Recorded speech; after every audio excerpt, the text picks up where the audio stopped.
did suffer a lot with bullying when I was at school. It was something that affected me very badly. I think it was probably what caused my depression and anxiety, or partly at least. I think that kind of almost set me up for sort of how I reacted to certain situations as I became an adult as well. Hello and welcome to the Go Encourage podcast, where I talk to real people about real life, trying to gain some insights from their experiences and their perspective around building courage.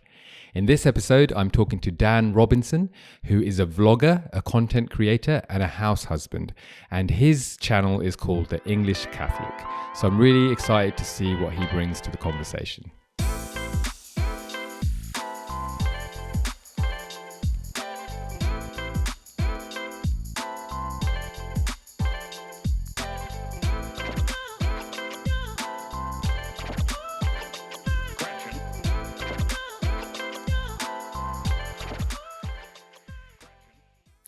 Hello, Dan, and welcome to the Go Encourage podcast. Really pleased that you're joining me today. Thank you, Rix. Really good to be here. Excellent. I can't wait to start our conversation. So straight away, your name is Daniel, is that right? It is, yes. And Daniel means? God is my judge. God is my judge. Yes. Wow. It's a Hebrew name, very much, I think, from Daniel in the lion's den. Mm-hmm. Obviously, Daniel was reliant upon God to save him from the lions when he was thrown in the den. Mm-hmm. So God is his judge.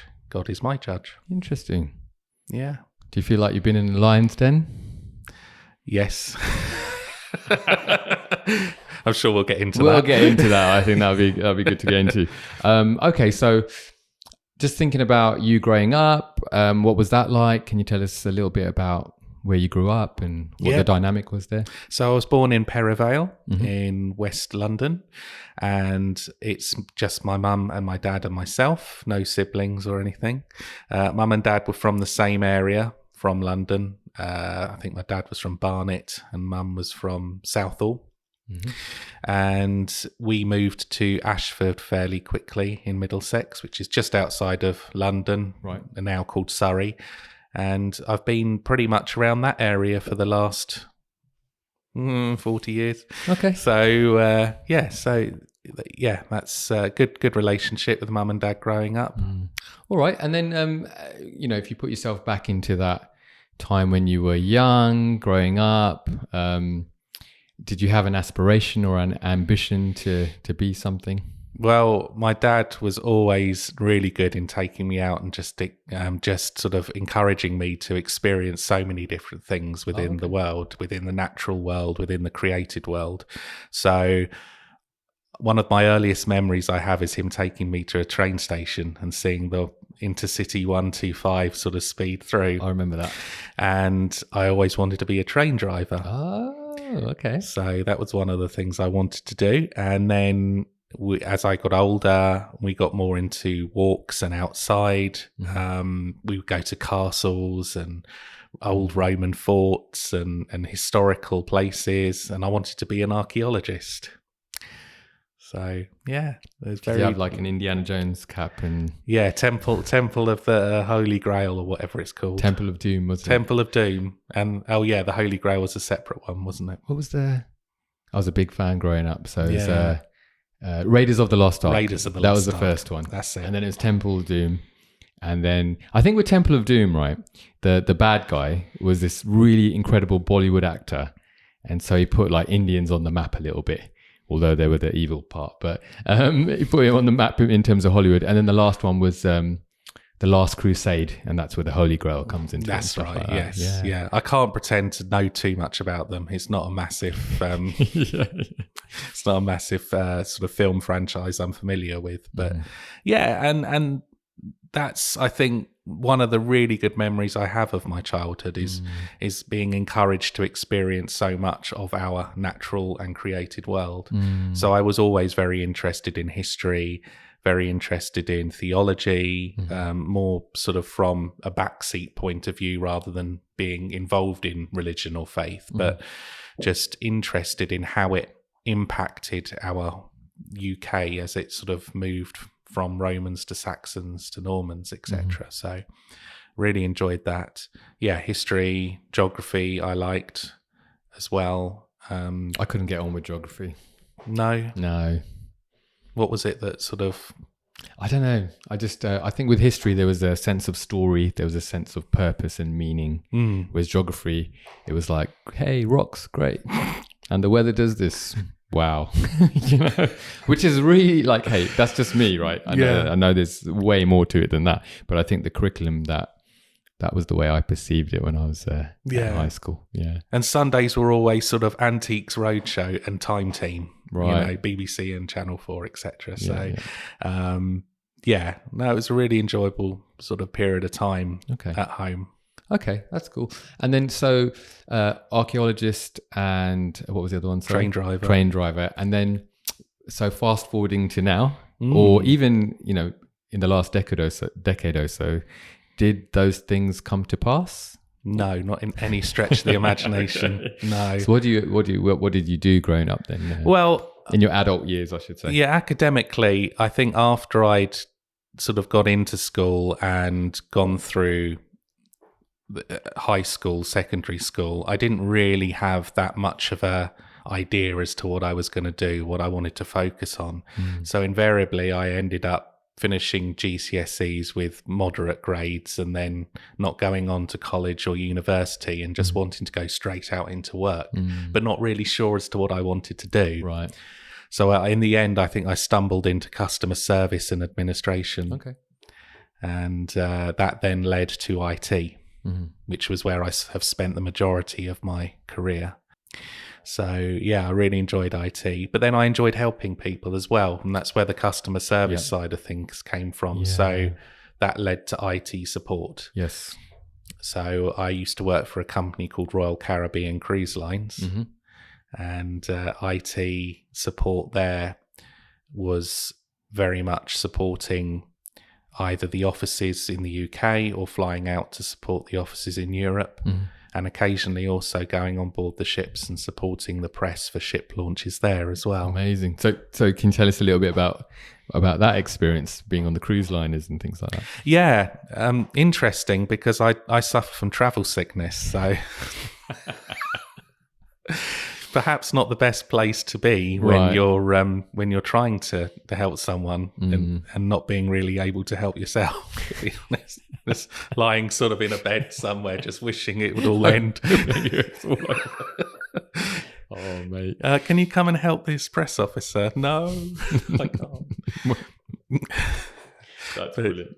But yeah, no, that was good fun. I mean, when the ship was in port, it was fun because then I could actually do my job. Help. Right, but that's when they didn't need you, right?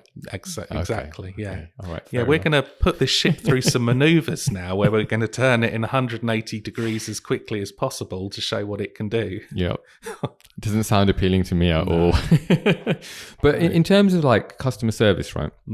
And IT, it makes so much sense that you ended up in IT support because there is this. I've been down this road myself as well, and there is this kind of nature to want to fix a problem. Yeah, and then you want to do it in order to make someone else's life better. You know, so when the two work together, it's great. And I think in that particular industry, when you have someone who's very good at IT but not so good with people, which is quite common, can I say, in that industry, it can be really tricky. Like we've all heard it, I've got to go and see the IT people, whatever. But having the balance between the two makes you useful. Yeah. Did you find that was the case with you? Definitely, yes. I think that's very true. And yeah, people who are IT support minded can sometimes be very logical, very technological, and less sort of emotional.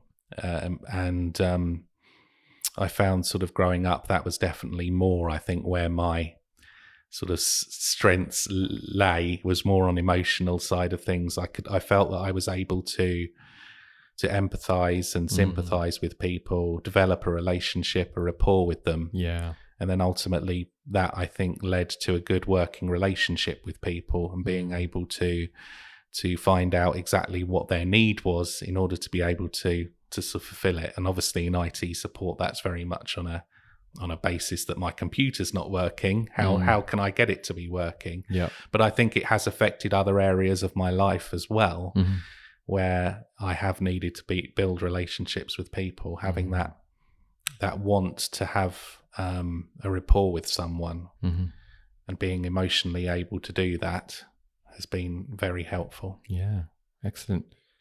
Yeah, that's good. I think just while we're on this topic, do you remember the first PC that you might have built? Or yeah, I think it early was days? a Windows 3.1 386 computer. Nice. And at the time, I believe that the graphics were very blocky and very pixelated. Mm-hmm. And I remember being chuffed at the fact that I'd managed to install an update which had made them smoother. Yeah, It was still black and white. It was it wasn't in color. Yeah, But it just, I think that sense of accomplishment and achievement really that back then when you look upon it with modern eyes, just seems like, well, wouldn't you have achieved more if you'd made it into color? Well, yeah, probably would have done, but we work with what we had. that's what we had. Yeah. I mean, I grew up where I was born in the early 80s. We grew up with almost, I think they call, not quite millennial or not quite Generation X, they call you Xenial. Right. So you've kind of got a half an analog and a half digital childhood. Yes, I can relate. Yeah. Yeah. Okay, all right. So I just thought we could do a little bit of quickfire questions. And then after that, we can have a look into your journey of courage that I'm hoping you'll feel comfortable sharing with us today. Yeah, I'd love that. Okay, so quick fire. What's your favorite cuisine? Favorite cuisine? Italian. Italian, nice. Okay, and what's your go-to comfort food? Burgers and chips, which are not Italian at all. I was wondering, is he going to go down the pizza route? No, if I was going to a restaurant or having a meal out somewhere, Italian I love, but at home, burgers. Straight burger. Yeah. What'd you put in your burger? I'm beef, cheese, bit of relish, bit of salad, onion. Lovely. You gotta have a bit of onion, don't you? You do. Yeah. It just goes so well. Cheese and onion, I think, is one of those marriages made in heaven, really, to be honest, in the food kingdom. And it's the best crisp flavour, I think. Oh, absolutely. Yeah. I just try not to talk to people afterwards. What's your go-to clothing choice? I'm very much what you see me in now, polo shirt, comfortable trousers, jeans, joggers. Nice. Keep it cozy. Yeah. Occasionally I like to dress up a little bit and swap the polo shirt for a casual shirt, but I'm not a professionally dressed person at all. Is that for a date with the missus, maybe? Oh, yeah. Yeah. No, you make an effort. Otherwise, she says you could have dressed up a little bit. Could have made yourself look a little different to how you do at home. For those special occasions. Absolutely. Yeah, well, it is important. Yeah. Yeah. Favorite place? Cornwall. Yeah, Cornwall is, I just think, one of the most. Even to get there down the 303 past Stonehenge, and through. I think you go through Somerset. I can't remember now, but I've been there so many times. I just let the SatNav drive me. Yeah, that's what you do now, isn't it? We didn't have that in our day. We had the map out. No. I've always said that the SatNav saved mine and my wife's marriage. We should put that in a relationship series. Yeah. What it used to be like without SatNav. We used to use Microsoft Auto Route and then print out the route that it gave you. Right. My wife would read from it in the passenger seat. Yep. But invariably I would not do her directions properly, so I would go wrong somewhere. I like the humility that you displayed there. You took the blame for it just now. Well, I'm not going to say that she got it wrong. She could be watching this. She could be. Yeah, we'll get more than cancelled. Exactly. Do you want views? No. Yeah, that's Cornwall. So I love Cornwall. Yeah. Okay. Favorite season? Autumn. Let's do it. Yes. I don't meet many people who like autumn as their favorite season, but I'm definitely one of them. Yeah. Leaves, the colours of the leaves, going on walks, kicking through the leaves, and just that sort of cool, crisp air that isn't quite winter, teeth chattering. Yes. But just enough that you need an extra layer or two. Star sign. Do you have a star sign? I'm not a big believer of star signs. Okay, all right. Do you do it for fun or just like, it's like, No. get away from me? No, not keen. I mean, stars in themselves, I believe that they've been useful over the years for navigation, and you know, I fully appreciate the beauty of space and everything like that. But that certain stars tell you who you are and who other people are, I'm not a believer in that. Cool. I like it. Are you spiritual or religious? I'm very religious. Okay. I am a Catholic. Right. So I think it's as religious as you can get, really. My faith has been a road, a journey over the past 5 to 10, well, actually, 5 years, really. Okay. That started as in Protestant and traditional Anglicanism, and evangelical Anglicanism, and ended up with Catholicism. So very religious. Okay, well, let's unpack some of that. Before we do, we get through these. Cats or dogs? Both. Yeah. I love cats and dogs. Yeah, they're both great. Let's be honest. They are. Yeah. All right, last quick fire question. iPhone or Android? PC or Mac? What iPhone and Mac. iPhone and Mac. Oh, yeah. Dan's cool. All right. Well, considering that I grew up, with PCs and fixing PCs, to move on to something which doesn't have really any parts that can be fiddled around with and upgraded from, that might be seemed like strange, but it just works. And that's what I like. That's the key, isn't it? You get to a certain place where you just want it to work. Yeah. I don't want to have to fix you. I don't want to figure out why you've got a blue screen. I just want you to do what I've pressed the key to do, or clicked a mouse. Do you know what it was for me? The nail in the coffin for me was Windows Vista. Oh. And then I jumped. I was I get that. I get that very much. I still got the Windows Vista CD, Microsoft package that I bought everything legit and everything, and I was just so disappointed. I was like, I still got it just to remind myself. It was terrible. So Dan, on the introvert extrovert scale, where do you position yourself? I think I'm a mix of both. Okay. Yeah. I think I can be introverted and extroverted. Most of the time, I think I'm introverted. Right. And that's sort of primarily because I've suffered with depression and anxiety in the past. So I find that that's more naturally my personality.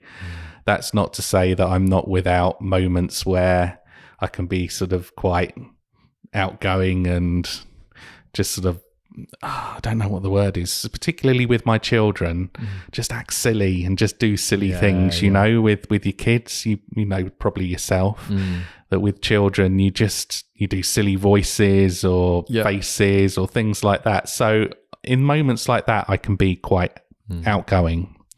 But for the most part, I'm quite introverted. Okay. Having had sort of some of the mental health difficulties associated with depression and anxiety, it was perhaps a phase I got to later than maybe normal, or I don't know, maybe later than I certainly would have liked. I would have liked to have been able to have been that more confident and assured about myself, or as much as I am now compared to how I was earlier on in life than I am than it has happened. But we've got to solve that with our IT skills and make a time machine. We have. And go back and tell absolutely. Our younger selves. I'm free next Saturday, so okay. Or maybe we'll do that. Bump heads, and I mean, Tony Stark figured it out in like a day, right? So, yeah, with those fancy computers. Yeah, we just need a couple of Macs and we'll be fine. Have you taken the love languages test? I have. So my top 2 were quality time and words of affirmation. Amazing. So was quality time higher up than quality time was number 1. Yep. Very closely followed. I think it was 35% quality time and 33% words of affirmation. Pretty much the same amount. So pretty much the same. Yeah. But I do appreciate quality time, I think, with my spouse and my partner, and she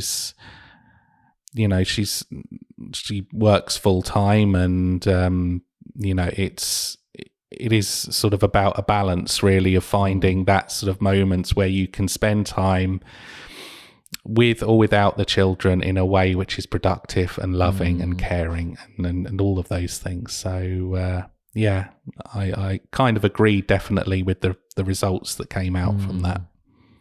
Yeah, I think they're so helpful, aren't they, in terms of just where you're at, how you receive love, but the psychology of how you give love as well, because how you give love is usually tied to how you receive love. So if those two are your top two, my guess would be that you'd like to give people quality time and like to speak well of them and speak good words into their lives, encourage them, because that's what you appreciate, Yeah, that's a good point, actually. Yeah.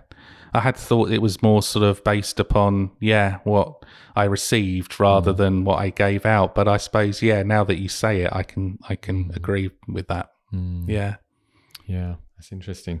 Would you say you're more logical or emotional by nature? Yeah, definitely more emotional. More emotional. Yeah. Okay. Yeah, I was having this discussion with my wife yesterday. We'd gone out for lunch, and she knew I was doing the podcast today, and that this was one of the questions that you were going to ask. And so when I said, I think I'm probably going to say I'm more emotional, and she said, "Well, what do you think I am?" And I said, "Well, I definitely think you're more logical." And she said, "That's really weird." She said, "Because when I was younger, I would say I was more emotional, and I've become more logical as I've grown older, because you have to learn to compartmentalize things when you get older and you have children. Sometimes you wake up in the morning and you think, oh, I don't feel like doing that. I feel down. But because you've got kids, you have to put that to one side into the back of your mind and say, no, I've got to get up and make the lunches or get the breakfast, that kind of thing." Yeah, sorry. So yeah, I can relate to those lunches. It's like, oh gosh, yeah. And I completely agreed with that. And I think I think I lost the logical gift when as I grew up, really, to be honest. Just because did you grow up more logical then, would you say? Yes, I think I did until I got sort of to my teenage years. Okay. I did suffer a lot with bullying when I was at school. It was something that affected me very badly. I think it was probably what caused my depression and anxiety, or partly at least. And it continued from primary school right the way through to the end of secondary school. So it was consistent across that whole sort of period of time. So I think that emotionally, I was just reacting constantly in that way. Just reacting to everything that was happening, whether it was physical or mental. And I think that kind of almost set me up for sort of how I reacted to certain situations as I became an adult as well. They're formative years, aren't they? They are, yeah. It's a shame, but as I say, I think over the years, it's definitely got a lot better. Okay. So I've been able to sort of put that piece of history in the past now and move on from it. Okay. I mean, this is going courage, and so if you're comfortable speaking about this, what kind of things do you think helped you to move past that? I would definitely say my faith had a massive part to play in that. The learning about forgiveness, learning about the possibility of redemption, and how we are to treat everyone with kindness and respect, regardless of the experiences that we have had. I also think that having a supportive family and partner and friends and family have helped as well, because they are there to be sort of they can be a sounding board, but you're kind of exchanging ideas and ways of dealing things with them as well, that perhaps you haven't thought of, sort of scenarios that you can use for your situation to move on, sometimes are not things you can see when you're in the thick of it. So someone who's outside of that, but that you trust and that you have that relationship with, can offer that advice and make you think of something you'd never thought of. So gaining sort of a different perspective on something that is difficult to process is helpful. Yeah, exactly. So if someone's watching who is going through a similar scenario and can't see a way out of it, then what I would suggest is that you need to seek the support of other people around you, and potentially sort of look into whether that's something that you can use to reconcile things that have gone on in your past, because until you can reconcile what's happened in your past, you can't see a future, or it's very difficult to in a lot of respects. It weighs you down. Yeah, it's a barrier that hasn't been, I'm not sure if overcome is the right word, but there's something there that is limiting you from being able to move forward. Yeah. I think that's good as an adult as well, to seek professional help where needed. Absolutely find a community, or even at least one person that you feel safe around, to be able to get that perspective that you're talking about. But what would you say to someone who's maybe 12 or 15 and maybe has come across this podcast and thinking, I'm going through some really hard bullying at the moment? What kind of advice would you, from your insights anyway? Don't be ashamed. Don't be ashamed about what you feel. You may have feelings of sadness. You may have feelings of anger. You may have feelings that you're not worth anything, or that you're not worthy, that you have nothing to offer. And you, at the end of the day, are loved. You are respected. Regardless of what people do to you. There's someone out there who loves you, someone who respects you. Whether you have a faith in God or not, there's at least one person out there who thinks the world of you. And, as you say, speak to someone, talk to someone that you trust, whether it's a parent. And I know it's difficult when you're young to be able to talk to your parents about these things. But, maybe a friend at school, and maybe even the adult of a friend that you have as well, a parent of a friend that if you can't talk to your own parents about it, then talk to a parent of a friend. Yeah. And I'd add to that, just to ensure that whoever you're talking to has shown you that they're safe to be able to open up to and discuss these things with. But don't let it fester. Don't leave it, because it needs to be addressed. Okay. It's... it can have ramifications sort of in your later life. So definitely, get it looked into as soon as possible. Yeah. What would you say to someone who said, "Hey, I can't tell an adult that's snitching. I can't. I'm going to be seen as someone who's telltaling," or whatever the term is nowadays. I mean, that's a thought that I've had before, going through my head. But at the end of the day, your own personal life and your feelings have relevance. And if you see it as that, they are doing something which is ultimately causing you harm. It's causing you mental harm or physical harm. And you've got to put that to one side. You've got to put the idea of it being snitching to one side, because you matter. Your feelings are valid.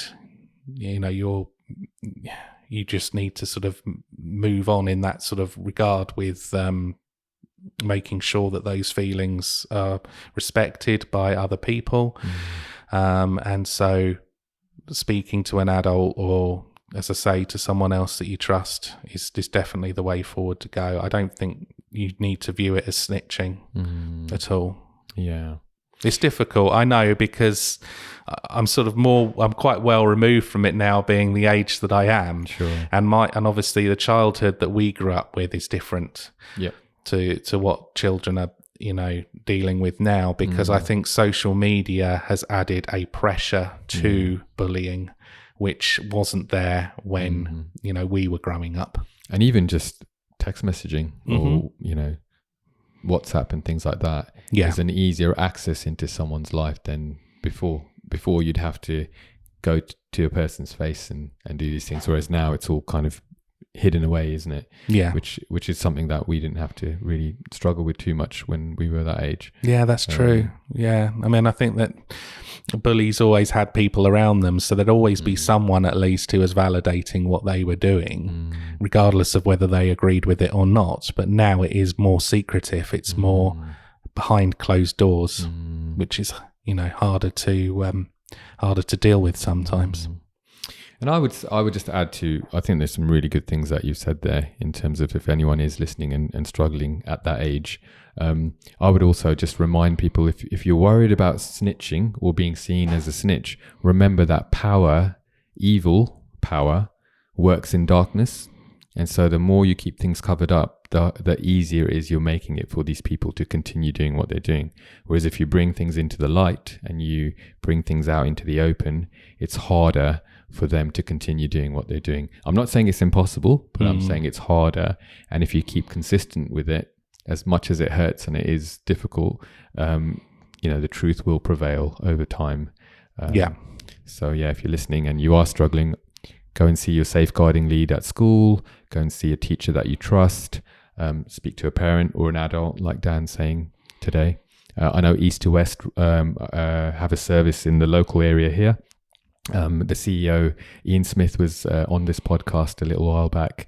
And so there are things out there that have been designed to help you talk in a confidential manner to an adult. So if you're listening today, please do have a look out for those kinds of services wherever you are. Yeah, fully agreed. Thank you. And just take care. I know it's difficult. Probably can't see a way out of it right now, but there is light at the end of the tunnel. Everything comes all right in the end. Yes. Yep, I agree. And so just to wrap that thought up in terms of in your adult life, if it's something that you haven't dealt with, you're saying coming around a community, coming around and having that sort of intimacy with your wife in terms of being able to open up some of your wounds and some of your triggers has helped you to face some of that stuff and exercise forgiveness. Yeah, absolutely. Yeah. Your partner is your best friend as well as your wife, and or husband. And I know that's not the situation for everyone within a marriage, but sharing those things with your closest friend is or a partner is a way of being able to strengthen your relationship with one another as well, and ultimately helps you develop a relationship that's strong in order to be able to raise your children as well. So absolutely.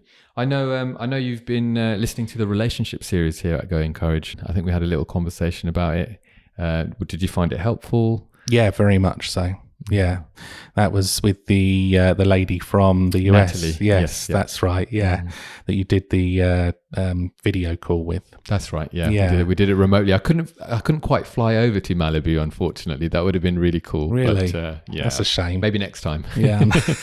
But no, she brought a lot of insight and I think wisdom from her years of practice working with couples, and she's a family therapist as well, so I'm hoping she'll return for a parenting one as well. But no, in terms of the relationship stuff, I think you said you found it quite helpful. So yeah, absolutely, really good. And I mean,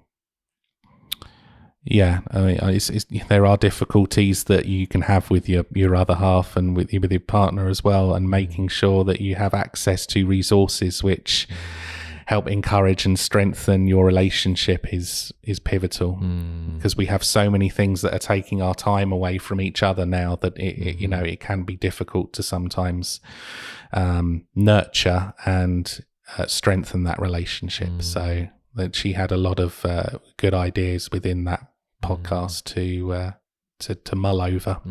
Good, glad. Have you subscribed to the Go Encourage podcast, Daniel? I have. And I recommend that you do the same thing too. Hit that red subscribe button. It's part of the nature of what we do, right? Yeah. Okay. What would you say that people misunderstand about you? Oh, that's a good question. Probably my sense of humour. Has it got you in trouble? A lot, yes. Yeah. I have quite a dry, sarcastic sense of humour, which isn't always appreciated. Right. You're in the right country for it, though, right? Yeah, exactly. Yeah. I'm very British in my humour. Yes, definitely. Yeah, I do like a bit of slapstick as well, and Monty Python, Fawlty Towers. I'm sort of old school when it comes to comedy. Yeah. But yeah, I can often get myself in trouble because people think I'm genuinely being serious. And yeah, sometimes I have to sort of almost apologise for myself when I've told a joke that hasn't I can just see their faces trying to work out whether it's almost like this sort of, the eyes sort of widen. Who invited this guy? Yeah, exactly. Yeah. I'm like, no, I'm honestly, I'm joking. I don't, oh, I'm so sorry for that. Oh, I should have realised, sort of thing.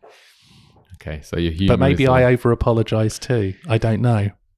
Yeah, that's a tricky one. I don't know. We've known each other a while. We have, yeah. And I mean, I shouldn't probably ask someone else whether there's things that people misunderstand about me. But would you say that you've noticed anything?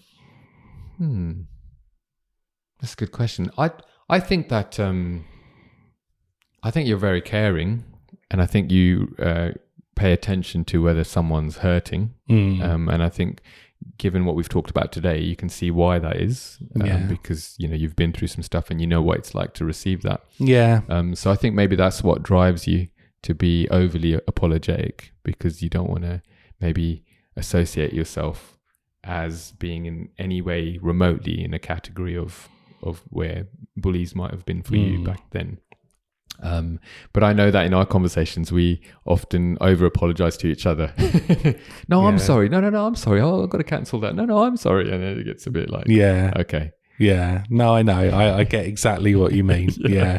So I'd rather that than it be on the other side of the spectrum. Yeah, true. Do you know what I mean? Absolutely true. So what kind of content do you create? So I have a channel called The English Catholic, and I converted to Catholicism earlier this year after a period of about a year's worth of study. And I wanted to create a channel for people that was specifically aimed at those within the UK who were either looking at finding out more about the Catholic faith or who were going through the conversion process themselves.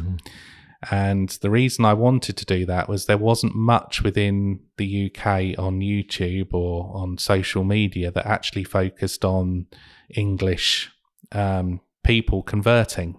Right.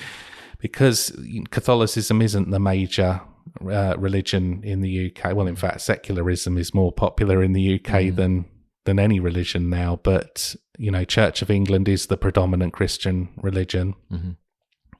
And there are people who have become sort of disillusioned by the way that the Church of England has gone or is going. So they are looking at Catholicism. So I wanted to create a resource that was out there to encourage people, to give them information, or even just for people who are Protestant but want to know more about the Catholic faith that don't even have any intention of changing at all, right. But have perhaps sort of grown up with misinformation and misunderstanding about what the Catholic faith is. Right. Was it easy to start this channel? I guess where I'm coming from here is exploring the courage that maybe had to come with a little bit of that, because I know for content creators, especially if you're more on the introvert side, getting in front of a camera and producing content could cause some level of fear. Yes. Yeah. I mean, going back a little way. I was originally a musician when I was younger in a band, and we did do a few gigs and albums. Okay. So I know, why are we bringing up at this stage of the video? But no, it's just... I was like, we didn't talk about that. Yeah, we didn't talk about that earlier. But I mean, it wasn't sort of something that I, although music's been very integral to my life, it's something I haven't sort of pursued seriously. So that's why I didn't discuss it. But it's... I have to ask, when you say music, what was your... So I was a guitarist and vocalist. I also played keyboards. There's a mic right here. You're going to give us a song? No. Wise. I haven't had the right drinks to ensure my voice yes, of course, is fully suitable for Absolutely. Such a microphone. Yes, okay, I get that. There's a very technical I'm looking for excuses. Process Yes. to the right kind of drink, yes. So yeah, I sort of was up on the stage, and you might think, well, that's almost a juxtaposition with the whole anxiety and depression side of thing. But I found that I was almost a different character, perhaps, when I was up on stage and performing. So I think I almost used a similar sort of thing when I did the English Catholic. So I am this guy who wears a flat cap. Right. Almost looks a bit farmerish. Yes. So from the country, I don't talk with a Somerset accent or anything like that, but I almost put on this character that I present my content as, who is, I don't know, just like me, but a Catholic version, I suppose, of myself, or not a Catholic version, but a Catholic sort of representation, really, of my faith, and I use that almost as a defense mechanism, I suppose, when I'm sort of perhaps presenting for that channel. But it was very difficult to get used to the idea of getting negative feedback. And have you come across? Well, yeah. before we go there, what is your channel name? We can put it up on the description. So it's called The English Catholic. Okay. So so it's a YouTube channel primarily, but I do Facebook and Instagram as well. Okay. And are all the handles the same? They're all the same. Okay, brilliant. Yeah. Okay, and then let's get into the negative feedback then. So you're experiencing negative feedback. Yeah, well, invariably, religion has always had, there is that. It's dissenters and proponents from both sides of the equation, and I'm not trying to force people to convert to Catholicism. I'm just trying to present why I believe Catholicism is right for me as a person, but also how I came across it, how I discovered it, how it attracted me, what was it about Catholicism that sort of was what I wanted to do and be part of. So you will get people who are equally vocal, but on the Protestant side of things. And rather than just being able to enter into a dialogue that sort of has a constructive outcome, you get people who just spout Bible verses at you saying how Catholicism is wrong. And it's very difficult to be able to argue against those people over YouTube, really. So, but it was something that I was seeing to begin with, that I took as a personal attack. So when I first started seeing it, I found myself thinking, well, am I doing the right thing? Am I just setting myself up here for disappointment or for attack, basically? And I suppose eventually I grew a thicker skin to it. I just didn't engage people, and let them have the opportunity to voice their opinion, and left it at that. Because I think you are restricted in what you can communicate over YouTube in a discussion. And I don't think it helps either of our causes particularly well when you enter into those conversations or enter into those arguments. So it's something I've left to, I just kind of stand back now and don't sort of, what's the word? Don't Engage with. Yeah. Okay. I'm seeing a little correlation here, and obviously you're older, more experienced, to maybe your teenage years where people were having opinions about you. And so it's great that now if someone is, I don't know if cyberbullying is at the level it would be on your YouTube channel, but at least negative feedback, let's say, is being handled in a way that you have realized actually engagement is probably not the best way forward. Yeah. Because of the reasons that you said, you know, how much of a debate can you have on a YouTube comments thread, you know? And you'll often find that these people won't be so sort of vociferous with their, you know, comments. If you met them in real life, they'd actually probably be a lot more placid and conversational rather than argumentative about it. Yeah. So I would much rather meet people and discuss sort of any, or even have a chat with them sort of over a video link about things, which I have done. Interesting. And not filmed for the channel. I mean, we may do one in the future. That's kind of getting more on the debate side of things, which I'm not really looking to do with the channel, but it gives you an opportunity to be able to have a discussion in a more fruitful form, I think, than a YouTube comments page. Yeah, that's fair.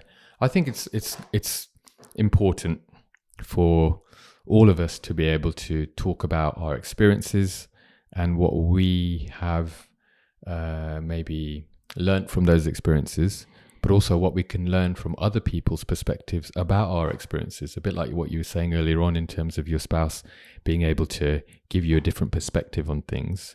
And the reason I'm saying all of this is there's a beauty, I think, whether someone's religious or not, whether they believe in a particular way of life or a different way of life. There's a beauty of just learning from one another, respecting what people believe, whatever that is, and having civil conversations and even debates about differences of opinion, but having them in a way that they're not attached to your identity. If that makes sense. I think if we could all do that a little bit better. That's my roadmap for peace in the world. Yes. Yeah, absolutely. No, I think I agree. Yeah. I mean, there's obviously a reason that I've come to the faith and believe that faith is the true way of following Christ. But at the same time, that's not to, you know, say that anyone else who is following Christ in their own way is wrong. You know, we all have a way of coming to him and experiencing the love and warmth that we get through that relationship. So, you know, it's you know, you have to be careful with the way you phrase things over on YouTube with your videos in order to, you know, not cause too many arguments. But at the same time, I'm not holding back on sort of what I believe within the channel. So. Oh, that's good. I think authenticity is important. So it's good not to hold back, but be mindful of what you're putting out there. So, what do you think when you think of the word courage? Because it's a big word, isn't it? It is. Yeah, I think certainty is a word that comes to mind with courage. Safety, positivity. Things that you think of that are positive aspects and traits. And we've just been having this conversation about the podcast and how immediately in my mind I have this feeling that everything that I've talked about so far has to be deleted and re-recorded. Really? Because sometimes I feel when I have these gaps or make these ums and ahs and dog words, I'm not communicating myself in the best way possible. And that's really scary. That's a real scary feeling to have, because sometimes you think, well, is anything that I said, does it have value to it? Does it have value, you know, in our conversation? Will this be a conversation that ends up getting published? Yeah, no, I hear you. I think what I would say to that is actions speak quite loudly, and despite what it might feel like to come on a podcast, you're here. Yeah. Right. So you've turned up, and that takes some courage. Being on this side of the camera, because I know you're quite comfortable on the other side, a bit like myself. Yeah. Is a challenge sometimes. Yeah. And I think one of the things that happens is when you get that thought come up in your mind, that fear-based thought, we react from the back. We react from that fight, flight, freeze mentality, and the idea is to try and weigh up your thoughts and say, is what I'm thinking about reasonable? Is it appropriate? Is it actually with my best interest in mind? And it's about catching those thoughts and saying, well, hang on a second, let me just counteract that. I'm not talking here. I mean, you haven't been brought in as an expert on anything. So that's good. You've been brought in as an expert on your own life, right? Yeah. So you're talking about your experiences and the insights that you have thus far about your life. And I think that's valuable. So everything you've just said there has led me sort of to say that when I said, though that's what I think about courage, it's things that I'm still striving for.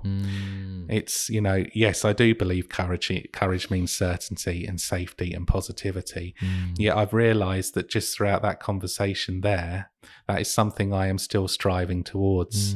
So having courage, I think, is definitely a journey. Absolutely. It's a path that we follow. So, and it's not something that you ever arrive at either. You don't just become a courageous person on all aspects of your life. You could, I guess, build a courageous mindset, but then you still have to apply that. It's not theoretical, right? You have to apply that into each area of your life. Or the areas that are meaningful to you, at least. And it also says to me that despite sort of what we were talking about with being more confident in the way I am with people these days, there's still things to learn and still things to discover as we get older, because of those fears that sometimes creep into our thoughts. I think courage comes with that level of authenticity that you have to have, and it helps to have it in a dialogue with the person that you're speaking to, because then that. I'm not saying it is the thing that helps you be more authentic within yourself, because it could go either way, but it definitely helps the process, Yeah. When you're not putting on a mask or a show, it's important. Yeah. Oh, thank you. That's that's really helped. Yeah, that's good. That's good. When you say courage is certainty, do you feel it brings certainty? Yes. I'm trying to think of an example. How are you with heights? Absolutely terrified. All right, you're terrified of heights. Okay. Yeah. So there's a good example to use. When in that scenario, how would you say certainty would help? Because I don't think when I go up somewhere high that I have a certainty that I won't fall, or I don't think I have a certainty that that if I do fall, I won't injure myself particularly badly. So because there isn't that certainty there, maybe I don't have the courage in that moment to be able to do that, to walk up that high ladder or on that pier. There's always that moment when you go somewhere that's high, your legs just turn to jelly. Yeah. And it's, for some reason, it's because I don't have courage in either the safety mechanisms that are in place or my own confidence to be able to not fall off. Yeah. So there is sort of, that's what I mean by certainty, I think, with regards to courage. That makes sense. I met a guy years ago who really struggled with heights, and I shared I struggle with that same thing. And he said when he went through his research and trying to overcome, and he's since done like parachute jumps and bungee jumps and all this crazy stuff that people do. He said there's something inside you that doesn't trust yourself, because there's a rebel that lives within you that wants to break a rule, and the rule is not to jump or not to not to be too, adventurous about this, because you could do yourself some harm. Yeah. And it's about creating some kind of inner trust that you're not going to do that. And I thought that was a really interesting, angle to bring into that, to that scenario. Yeah. I mean, I'd love to do something like a skydive or a bungee jump, or just even walk across a rope bridge in Cornwall that I can't walk across because it's between two cliffs, or two sort of cliff areas within the sea. And I just can't do it because I can't trust myself that either I won't fall off or that the rope bridge will break. Right. Would you do it for... all right, so if you're listening today and you have, I don't know, £50,000 that you want to pledge towards me and Dan going across this bridge, would you do it then? That's a good question. Because and the reason I say that is not to be like about the money, but although that would be wonderful, it's more about sometimes it's overcoming our fears because there's a purpose, because there's a goal in mind. Yeah. Yeah. So that, I think that brings in, it's in line with what you're saying about certainty as well, because there's this level of, I have a purpose to do X, Y, Z. Yeah. Yeah, absolutely. Okay. Yeah. Maybe I would. Maybe I would. Okay. Right. Checks made payable. Yeah, I was about to say the bank details, will put them in the description below. Okay. All right. So in terms of faith, because I know your faith is really important to you, drawing from your experiences, are you able to share some of your insights around the courage required to even get to exploring faith? Because earlier on you said it's not something that you even were that interested in until the last sort of 5 years. No, that's right. So I started attending a church in 2017, 18. And I was baptized then. So it was a very sort of amazing experience, because I'd come into this church not really sure of what I was meant to do or where I was meant to go, what I was meant to do. And I'd always had this idea that, churches were stuffy places, sort of where people, said the same prayers and, did things in a certain way, and there were certain colours and, sort of vestments associated, which was amazing because that's where I've ended up. But at the time, it was what I saw as a disadvantage about the church. Right. And I can quite remember the lady who guided me to the seat to sit down, because I'm still friends with her. And she was wearing this welcome home t-shirt, and I just suddenly felt I was in a place in which I belonged. And, that church was sort of the place where I first, I think, started building the confidence to be able to have positive social interactions with people and confront some of the issues such as the bullying and, the anxiety that I'd been experiencing over the years, but in a safe space, in a safe place that I was able to express those feelings to people and have conversations about those things with people who evidently had ended up in the same place because of exactly the same reasons. Wow. And I still have a lot of friendships with people from that church as a result of those common sort of issues, or not issues, but common sort of reasons why we ended up there. Yeah. And I just felt at the time that faith was what had strengthened and emboldened me to be able to decide, in fact, that I wanted to move on and experience something different as well.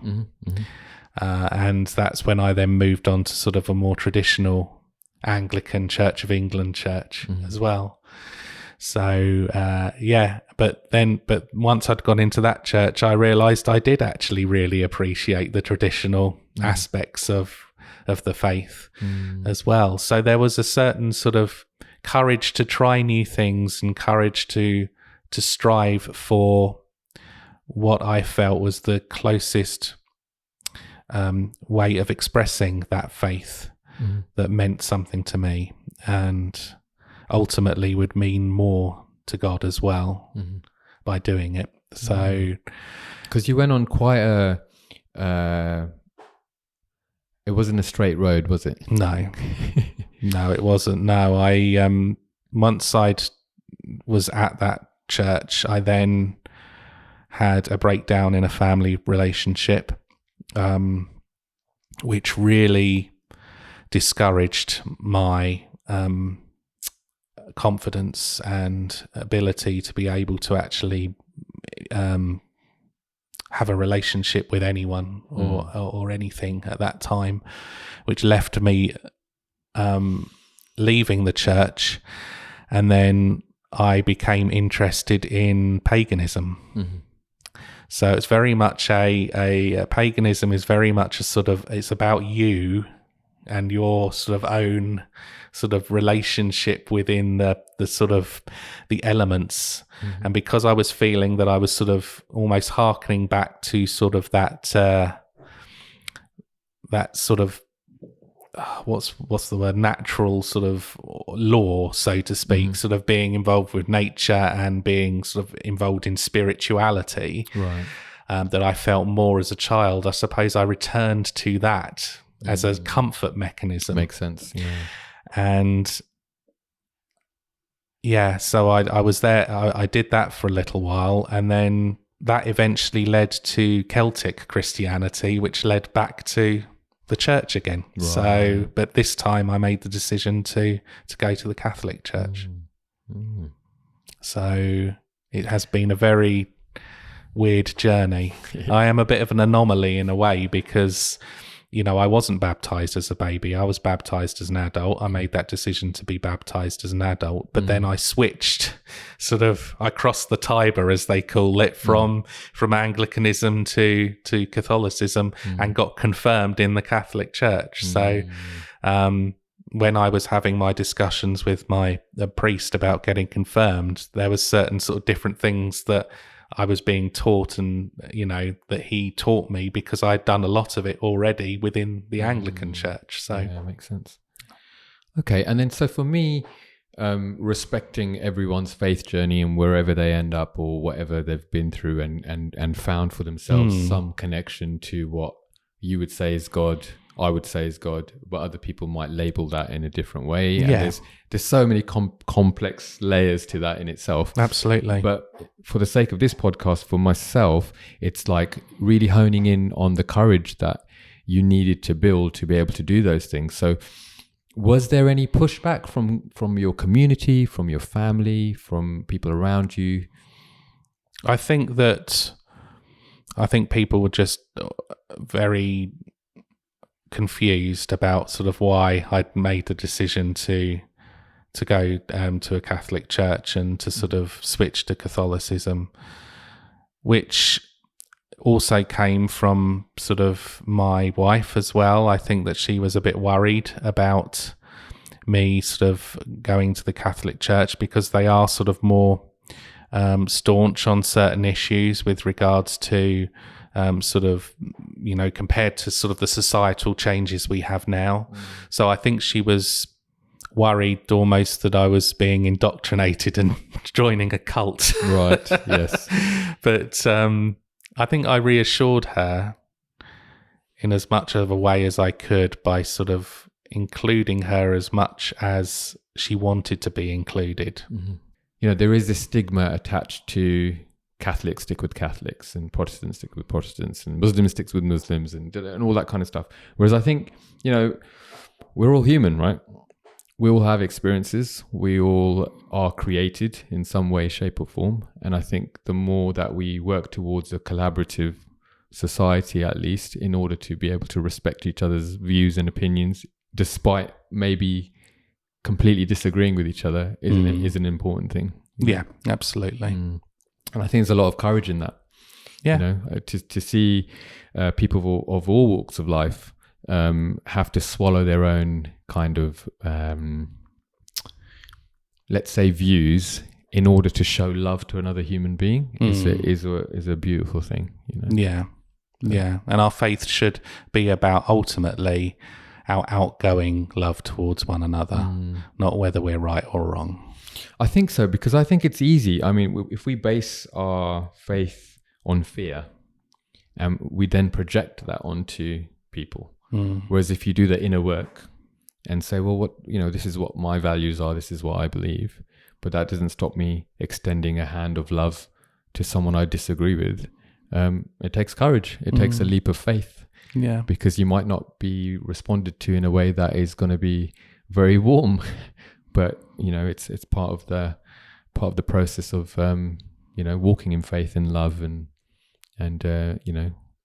reverence absolutely. for each other. Yeah, and it's an ongoing journey, lifelong learning, isn't it? So I don't think that I'm at the end of it by any stretch of the imagination. So I'm looking forward to where it goes. Good. So is there someone in mind that has challenged you, encouraged you, and helped you build courage within yourself? Now's a good time to shout them out. Yeah. No, I think the number one person is my wife. We've been together now for 20 something years. So since we were in our late teens, and so she's been there encouraging me and supporting me ever since then.